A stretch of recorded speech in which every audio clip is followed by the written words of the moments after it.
नामा के मूल तत्व भाग 1 कक्षा 12। तो दोस्तों आज हम देखेंगे साझेदार का प्रवेश चैप्टर में क्वेश्चन नंबर એટલે કે यानी कि एग्जाम्पल नंबर 23 जिसके अंदर दोस्तों दो साझेदार है। पेज नंबर है दोस्तों एग्जाम्पल नंबर 23 है, पेज नंबर 184 और 185 पे समायोजन दिए गए। तो ये दो पेज पे हमें क्वेश्चन दिए गए यहाँ पे 185 और 186 पे। तो दोस्तों आज हम इस क्वेश्चन के बारे में पढ़ेंगे। तो यहाँ पे दो साझेदार है, पुराने तराना जिनिसा और नया साझेदार को प्रवेश दिया है हमने रिहान को। तो हम हमारे स्टेप के अनुसार ही क्वेश्चन को सोल्व करेंगे। तो सबसे पहले हमारे जो स्टेप है उसके आधार पे सबसे पहले दोस्तों हम लिखेंगे पूंजी। तो हमारे पास पूंजी है तराना और जिनिसा की। तो तराना की पूंजी है दोस्तों 1,90,000 और जिनिसा की है 1,21,000। स्टेप नंबर 1 कंप्लीट हो गया। अब स्टेप नंबर 2 अनामत और अनामत से संबंधित समायोजन को हम सोल्व करेंगे। तो हमारे पास कारीगर मुआवजा अनामत है दोस्तों 12,000। अनामत, ये जो कारीगर मुआवजा अनामत है, अगर कर्मचारी को कभी कुछ हो जाता है तो उसकी भरपाई करने के लिए जो साझेदार अलग से फंड जमा करते उसे हम कारीगर मुआवजा अनामत कहेंगे। तो कारीगर मुआवजा अनामत 12,000 है और हमें यहाँ पे पीछे समायोजन दिया गया है। समायोजन नंबर 4 कारीगर मुआवजा अनामत बराबर का दायित्व कितना हुआ है 8,000। तो हमारे पास कारीगर मुआवजा अनामत 12,000 है, उसके अंदर 8,000 का दायित्व हुआ है, तो बाकी बचा 4,000। तो 4,000 अब ये जो कारीगर मुआवजा अनामत बचा हुआ है वो साझेदारों के बीच में हम समान हिस्से में बांट देंगे। क्यों? क्योंकि इस क्वेश्चन में हमें यानी लाभ हानि का अनुपात नहीं दिया गया है। तो ये जो कारीगर मुआवजा अनामत बचा हुआ है तो उसे हम समान हिस्से में बांट देंगे। उसके बाद दोस्तों हमारे पास विनियोग वृद्धि कमी फंड दिया गया है। तो विनियोग वृद्धि कमी फंड क्या होता है? तो विनियोग वृद्धि कमी फंड ये होता है कि हमने किसी कंपनी में या इन्वेस्टमेंट किया है कहीं पे, तो अगर कभी उसके लिए हमें नुकसान हो जाता है तो उसकी भरपाई हम कैसे करें? तो उसकी भरपाई करने के लिए हम हर साल यानी विनियोग फंड जमा करते हैं। तो कभी भी विनियोग में हमें नुकसान हो जाए तो उसकी भरपाई हम विनियोग वृद्धि कमी फंड में से कर सके। तो अभी हमारे पास विनियोग है यहाँ पे पक्की तलपट में 50,000। यहाँ पे लिखूंगा मैं विनियोग 50,000 है और विनियोग वृद्धि कमी फंड हमारे पास है दोस्तों 4,000। अब ये जो विनियोग है वो साझेदार ले जा रहा है। समायोजन नंबर 5 में दिया गया है दोस्तों विनियोग रुपया 48,000 में जिनिसा ले जाएगी। तो यहां पे लिखेंगे जिनिसा। तो दोस्तों विनियोग है 50,000 और जिनिसा ले जा रही है 48,000 में। तो नुकसान कितना हुआ 2,000। तो इस नुकसान की भरपाई हम विनियोग वृद्धि कमी फंड में से करेंगे। तो यहां पे लिखेंगे 2,000। तो अनामत की रकम बची हमारे पास, विनियोग वृद्धि कमी फंड की रकम बची हमारे पास 2,000 बराबर। तो इसको हम बांट देंगे किसके बीच में? तो साझेदारों के बीच में। कौन से अनुपात में? तो 1:1 के समान हिस्से में बांट देंगे। और जिनिसा संपत्ति ले जा रही है। तो अगर कोई साझेदार संपत्ति ले जाए तो पूंजी खाते में उधार बाजू लिखेंगे, और अगर कोई साझेदार दायित्व चुकाने का स्वीकारता है बराबर, तो उसे हम जमा बाजू लिखेंगे। तो अब हम इसकी एंट्री दे देंगे। तो हमारे पास विनियोग 50,000 था, तो जिनीसा लेके जा रही है, तो विनियोग खाता जिनीसा में 48,000। अब 2,000 वृद्धि कमी फंड बचा है, तो हम साझेदारों के बीच में बांट देंगे समान हिस्से में 1,000 और 1,000। अब उसके बाद दोस्तों हम लिखेंगे स्टेप नंबर 3, तो अवास्तविक संपत्तियां। तो दोस्तों अवास्तविक संपत्तियां हमारे पास संशोधन और विकास खर्च, तो 8,000 दिया गया दोस्तों। तो संशोधन और विकास खर्च हम लिख देंगे 4,000। उसके बाद लाभ हानि खाता, अगर संपत्ति लेना में दिया है तो हम उधार बाजू लिखेंगे पूंजी खाते में, और अगर पूंजी दायित्व में दिया है तो हम उसे जमा बाजू लिखेंगे पूंजी खाते में। तो यहाँ पे हमें लाभ हानि दिया गया है, तो उसे हम बांट देंगे 5,000। अब ख्याति है दोस्तों हमारे पास पक्की तलपट में, पुरानी ख्याति, तो उसे हम पूंजी खाते में उधार बाजू लिख देंगे। यहाँ पे लिखेंगे दोस्तों ख्याति खाता। तो ख्याति खाता यहाँ पे लिखेंगे दोस्तों 7,000।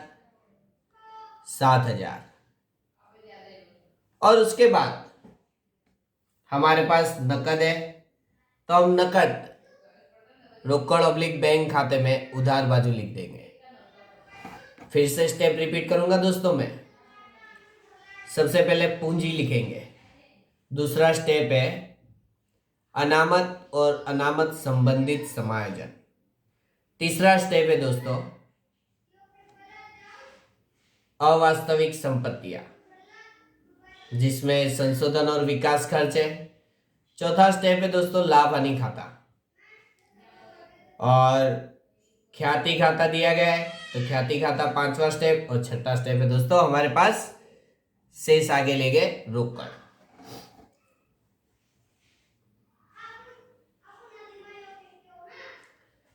तो अब हम समायोजन स्टार्ट करेंगे दोस्तों, और समायोजन सॉल्व करें उसके पहले नियम बता रहा हूं मैं पुनः मूल्यांकन खाते के। अगर संपत्ति में वृद्धि हो तो पुनः मूल्यांकन खाते के जमा बाजू लिखेंगे, अगर संपत्ति में अगर कमी हो जाती है तो पुनः मूल्यांकन के उधार बाजू लिखेंगे। दायित्व में वृद्धि होती है तो पुनः मूल्यांकन के उधार बाजू, और दायित्व में कमी होती है तो पुनः मूल्यांकन के जमा बाजू। खर्च या नुकसान है तो पुनः मूल्यांकन के उधार बाजू एंट्री देंगे, और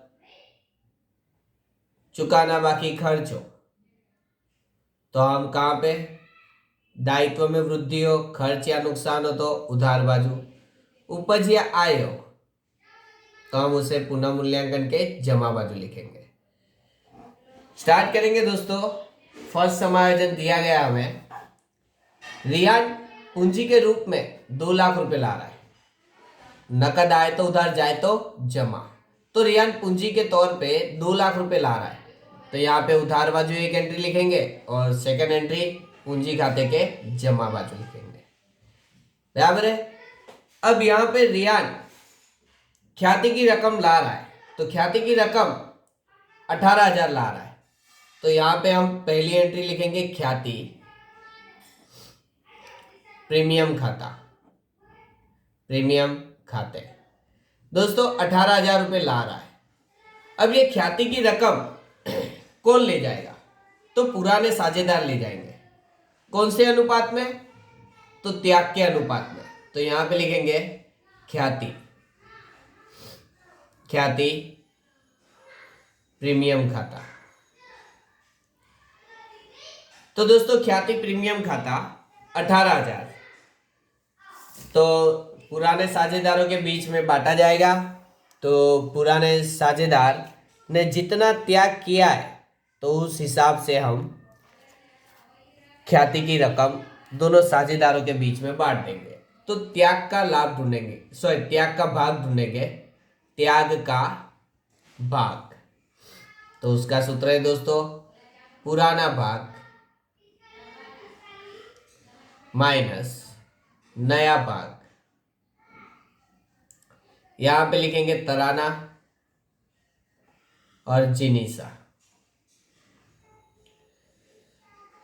पुराना भाग है दोस्तों 1/2, 1/2, और नया भाग दूसरे समायोजन में दिया गया है दोस्तों 4/10, और यहाँ पे 3/10। आप क्रॉस गुणाकार करना चाहते हो क्रॉस गुणाकार कर दो, एलसीएम लेना चाहते हो एलसीएम भी ले सकते हो। तो यहाँ पे मैं यहाँ पे क्रॉस गुणाकार करूंगा, 10 × 1 10, 4 दूनी 8, और यहाँ पे 20, 10 × 1 10, 2 तिया 6, और यहाँ पे 20। तो यहाँ पे आएगा दोस्तों 2/20, और यहाँ पे 4/20। तो यहाँ पे अनुपात निकल के आता है दोस्तों 2/20 और 4/20। तो हम इसके अंश की जो रकम है उसके हिसाब से अनुपात लेंगे, तो 2:4। तो आप इसको छोटा भी कर सकते हो, 1:2 बराबर है। तो हम जो ख्याति की रकम जो नया साझेदार ला रहा है, तो इन्होंने त्याग किया, तो त्याग किया 2:4 के हिसाब से, यानी हम डायरेक्ट 1:2 में बांट देंगे अब उसको। तो 1:2, तो ख्याति की रकम है दोस्तों 18,000, तो उसे हम बांट देंगे। तो 1:2 में बांटेंगे तो यहाँ पे 6,000 आएगा, और यहाँ पे 12,000 आएगा। अब दोस्तों क्वेश्चन नंबर समायोजन नंबर 3 में हमें दिया गया है ख्याति का मूल्यांकन 1 लाख किया गया है। ख्याति का मूल्यांकन 1 लाख किया गया है।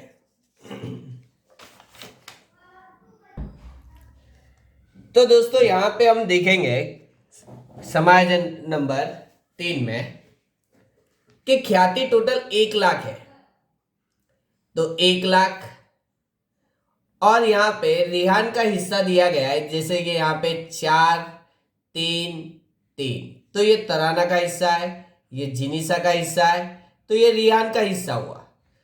तो यहाँ पे 3/10 करेंगे, तो यहाँ पे ख्याति की रकम 30,000 निकल के आती है। यानी रिहान को टोटल 30,000 रुपए ख्याति की रकम लानी चाहिए थी, लेकिन यहां पे वो सिर्फ 18,000 ख्याति की रकम ला रहा है, सिर्फ 18,000। तो 12,000 जो ख्याति की रकम बाकी है वो पुराने साझेदार यानी तराना और जिनीसा ये 12,000 रकम रिहान के पास से लेके रहेंगे। तो कौन से अनुपात में? तो त्याग के अनुपात में। तो त्याग के अनुपात में तो 4,000 और यहाँ पे 8,000। दोस्तों देखो फिर से समझा रहा हूं, 1 लाख ख्याति की रकम है टोटल इस पीढ़ी की, 3/10 करेंगे तो 30,000 होगा। यहाँ पे 18,000 ख्याति की रकम ऑलरेडी वो ला चुका है और पुराने साझेदारों ने बांट भी दिया है। कौन से अनुपात में? त्याग के अनुपात में। अब 12,000 और लानी चाहिए थी रिहान को रकम, क्योंकि उसके हिस्से की ख्याति 30,000 निकल के आ रही है, तो सिर्फ 18,000 लाया। तो पुराने जो साझेदार है वो 12,000 छोड़ेंगे नहीं, तो जो बाकी की रकम है 12,000, तो वो उसे भरपाई करनी होगी। तो अभी तो एंट्री वो लोग डायरेक्ट अपने खाते में दे देंगे। तो 4,000 तराना और 8,000 जिनीसा किसके पास से लेगी? रिहान के पास से। तो लाने वाला उधार ले जाने वाला जमा, तो यहां पे लिखेंगे दोस्तों रिहान के पूंजी खाता, रिहान के पूंजी खाता उधार, वो कितने ला कर देगा इनको भविष्य में? 12,000। और यहां पे लिखेंगे तराना के पूंजी खाता का जमा, यहां पे लिखेंगे दोस्तों 4000, और जिनीसा के पूंजी खाता का जमा 8000। अब यहां पे हम एंट्री करेंगे, खतौनी करेंगे। जैसे ये उधार है दोनों, सॉरी ये दोनों जमा है, तो हम इसे उधार करेंगे रिहान के खाते में, और ये जो रिहान उधार है उसे हम तराना और जिनीसा के खाते में जमा कर देंगे। तो यहां पे देखो दोस्तों, यहां पे लिखेंगे रिहान खाते, रिहान के पूंजी खाते ख्याति। तो यहां पे 4000 और 8000,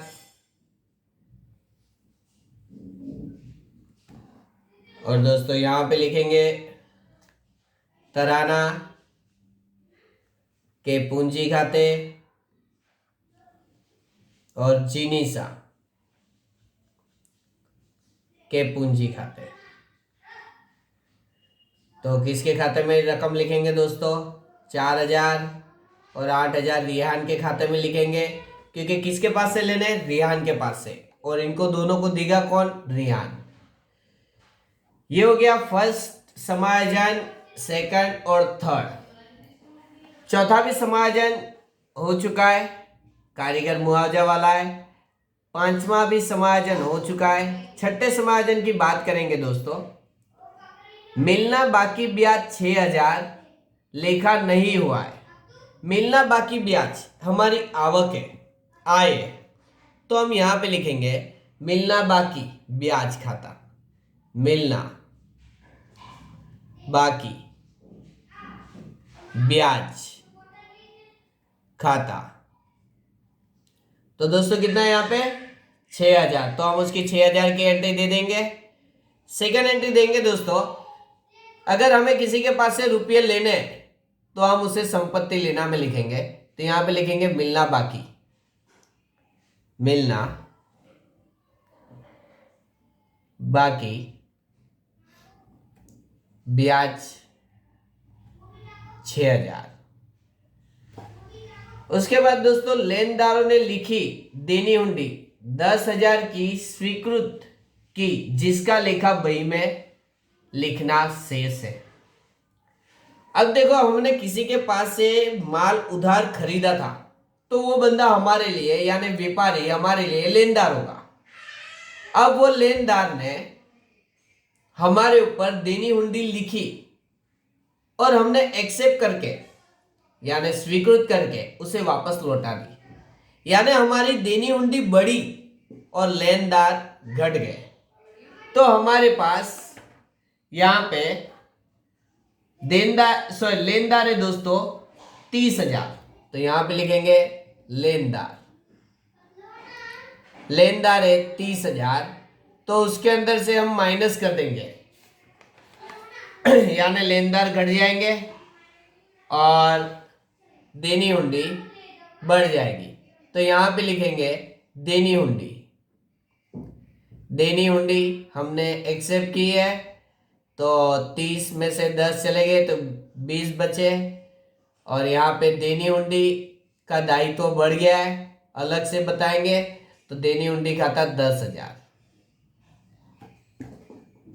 बराबर है। उसके बाद आगे जमीन मकान की वही कीमत उसकी बाजार कीमत की अपेक्षा 20% कम है। जमीन मकान की वही कीमत उसकी बाजार कीमत की अपेक्षा से 20% कम है दोस्तों। तो यहां पे हमारे पास जमीन मकान कितना है पहले ये देख लेते हैं। तो हमारे पास जमीन मकान कितना है, तो 1 लाख दिया गया पक्की तलपट में। अब उसको हम सोल्व करेंगे। यहां पे लिखेंगे बाजार कीमत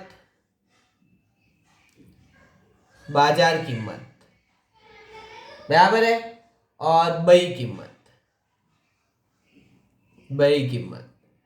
तो दोस्तों यहां पे देखो कि हमें जो बही कीमत दी गई है वो कितनी है? 1 लाख रुपए, बराबर है। और जो बाजार कीमत है वही कीमत बाजार कीमत से 20% कम है, यानी बाजार कीमत हमारी 100 होगी और ये 80% पे 1 लाख, तो 100% पे कितनी होगी, तो 1,25,000। दोस्तों यहाँ पे 1,25,000 जमीन मकान की नई कीमत निकल के आ रही है। तो जमीन मकान की कीमत 1 लाख है, अब वृद्धि कितनी हुई 25,000 की, तब जाके 1,25,000 हुई। तो यहां पे लिखेंगे दोस्तों जमीन मकान हमारे पास 1 लाख है और उसके अंदर वृद्धि हुई 25,000, तो टोटल होगा 1,25,000। 1,25,000 अब वृद्धि हुई दोस्तों, तो पुनः मूल्यांकन खाते के जमा बाजू लिखेंगे जमीन मकान खाता, तो यहां पे लिखेंगे 25,000 दोस्तों। उसके बाद आगे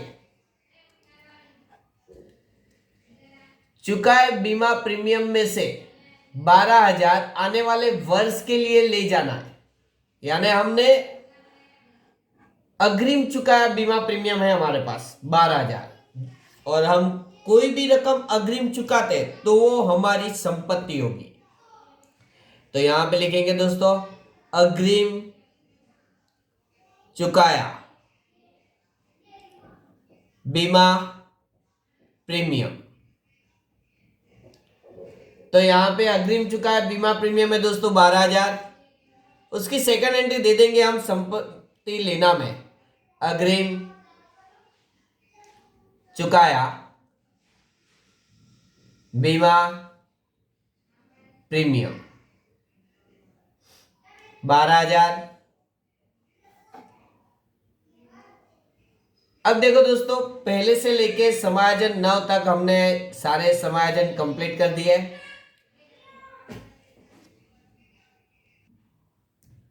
अब जिस संपत्ति और दायित्व पे दोस्तों समायोजन नहीं दिया गया है तो उसकी एंट्री हम पक्की तलपट में सेम दिशा में उतनी ही रकम से दर्शाएंगे। तो पूंजी तो सबसे पहले हमने लिख ली, फिर कारीगर मुआवजा अनामत भी हो गया, विनियोग वृद्धि कमी फंड भी हो गया, प्रोविडेंट फंड बाकी है दोस्तों। तो हम यहां पे लिख देंगे प्रोविडेंट फंड। तो प्रोविडेंट फंड है दोस्तों हमारे पास 16,000, तो हम उतनी ही रकम से दर्शा देंगे 16,000। उसके बाद डूबत ऋण अनामत दिया गया है दोस्तों, तो डूबत ऋण अनामत भी दर्शा देंगे यहां पे डूबत ऋण अनामत। तो डूबत ऋण अनामत है 20,000।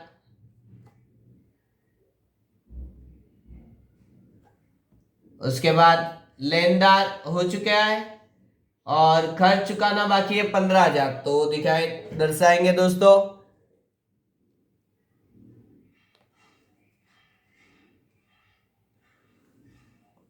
खर्च चुकाना बाकी, खर्च चुकाना बाकी है 15,000। ये पूंजी दायित्व की हमने सारी एंट्रियां दे दी। अब संपत्ति लेना में देखेंगे ख्याति हो गया है, जमीन मकान दर्शा दिया हमने, उसके ऊपर समायोजन था। फिर दोस्तों यंत्र दिया गया और यंत्र पे कोई समायोजन नहीं था, इसके लिए अभी हम जितनी रकम दी गई है उतनी ही रकम से दर्शा देंगे 80,000। अब हमने विनियोग जिनिसा को बेच दिया है, यानी हमारी संपत्ति में नहीं दर्शाएंगे अब। उसके बाद देनदार है हमारे पास, तो देनदार है दोस्तों 70,000, तो हम यहां पे लिखेंगे देनदार 70,000।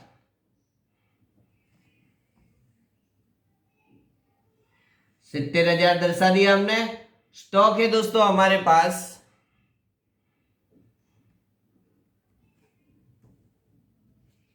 36,000।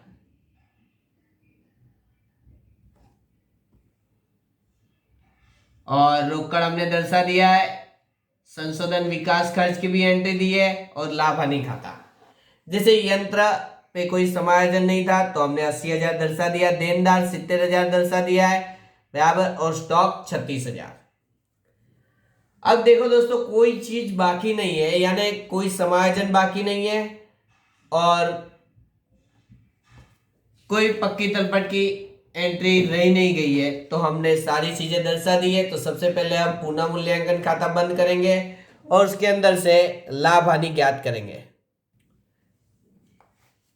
यहाँ पे दोस्तों पुनः मूल्यांकन में 6,000 है, 25,000 और 12,000, टोटल होगा इसका 43,000। यहाँ पे भी लिख देंगे 43,000 और यहाँ पे माइनस करने जैसे कोई यानी नुकसान या खर्च ऐसा कुछ भी नहीं था, तो लाभ हमें होगा यहाँ पे लाभ 43,000 और वो लाभ हम तराना और जिनिसा के बीच में बांट देंगे। तो कौन से अनुपात में? 1:1 के अनुपात में, पुराने अनुपात में 43,000 को बांट देंगे बटे 2, तो 21,500 और 21,500। यहाँ पे उधार है दोस्तों, तो हम यहाँ पे जमा बाजू दर्शाएंगे अभी। तो यहाँ पे लिखेंगे पुनः मूल्यांकन खाता,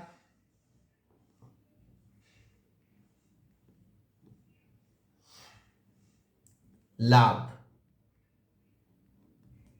तो लाभ है 21,500, 21,500, और इस साल हम रिहान को लाभ नहीं देंगे क्योंकि अभी इस साल तो वो प्रवेश हुआ है, पूरे साल काम करेगा, उसके बाद नेक्स्ट ईयर उसको हम लाभ या हानि में हिस्सा देंगे। ओके, तो अब हम खाते क्लोज करेंगे। तो सबसे पहले तराना का खाता क्लोज कर देंगे दोस्तों हम, और सबकी अंतिम पूंजी ज्ञात करेंगे। तो तराना में 1,90,000 उसकी पुरानी पूंजी है, 2,000, 1,000, 6,000, 4,000 और 21,500।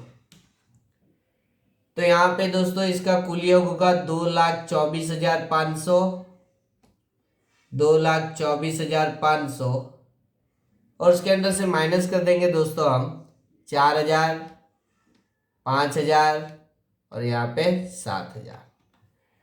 तो इसकी पूंजी निकल कर आ रही है, अंतिम पूंजी, उसे हम लिखेंगे शेष आगे ले गए। तो इसकी अंतिम पूंजी निकल के आ रही है दोस्तों 2,08,500। फिर जिनिसा का टोटल करेंगे 1,21,000, 2,000, 1,000, 12,000, 8,000 और 21,500। तो इसका टोटल निकल के आ रहा है दोस्तों 1,65,500, 1,65,500।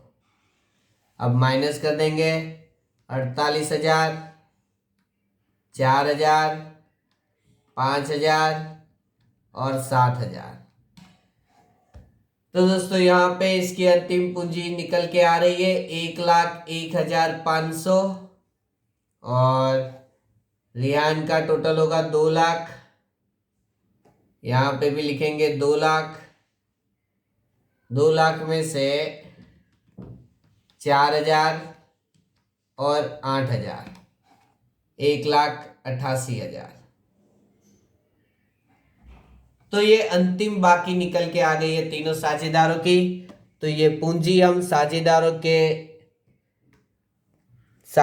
की पूंजी लिख देंगे पक्की तलपट में। यहाँ पे लिखेंगे दोस्तों पूंजी तराना, जिनिसा और रिहान, इन तीनों की अंतिम पूंजी है दोस्तों 2,08,500, 1,01,500 और 1,88,000।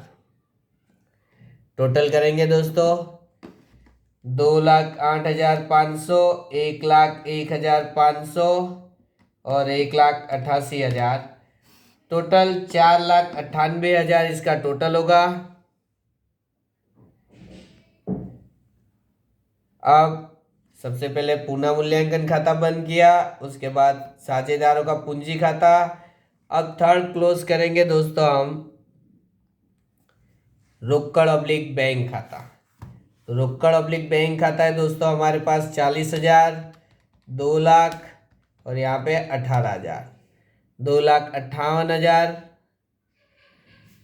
नकद की अंतिम शेष निकल के आ रही है, तो यहाँ पे लिखेंगे शेष आगे ले गए दोस्तों। अंतिम शेष निकल के आ रही है 2,58,000। इसको हम संपत्ति लेना में दर्शाएंगे, तो यहाँ पे लिखेंगे दोस्तों रोकड़ ऑब्लिक बैंक 2,58,000।